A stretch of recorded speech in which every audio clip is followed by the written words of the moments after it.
Now, this report was so damning, the city didn't want to say which city it was. So they said you can do the research, but you can't say what city you do it. All we know is it's a large American city. So here's the breakdown. They followed black and white officers who went into white neighborhoods and used force, and black and white officers, same black and white officers who go into black neighborhoods and use force. So what they found, this is from like 1 million 911 calls, so a really big study.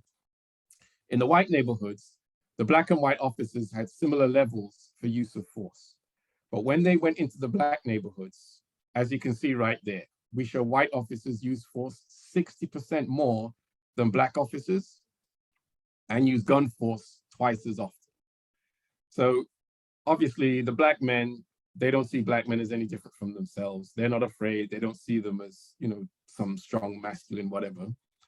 The white officers, they are feeling that way. They're feeling threatened. And more importantly, they're going into now a neighborhood that's a black neighborhood. So that feeling of threat for them because of what they feel about black people, it's already there. But the stats, it's pretty clear. 60% more they use force. So you can't say this is just an intersexual competition effect, because then you'd say, well, why aren't the black officers using force more against white people in the white neighborhoods? They weren't doing that. This effect was found when the white officers went into the black neighborhoods. So how could we use this information? So right off the bat, you can say, if you want to reduce use of force and you want to reduce use of gun force, don't send in the white officers. Let the officers be representative of the communities they come from. You send in the black officers, you've reduced use of force by 60% and gun force twice as much.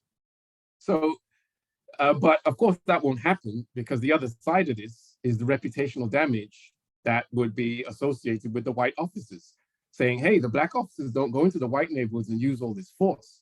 Why are you going into the black neighborhoods and using all this force? It's going to make them look racist. They're not going to be willing to accept that kind of reputational damage. So this isn't going to be an option that you could choose. And because they dominate the institution, it's up to them to make that decision.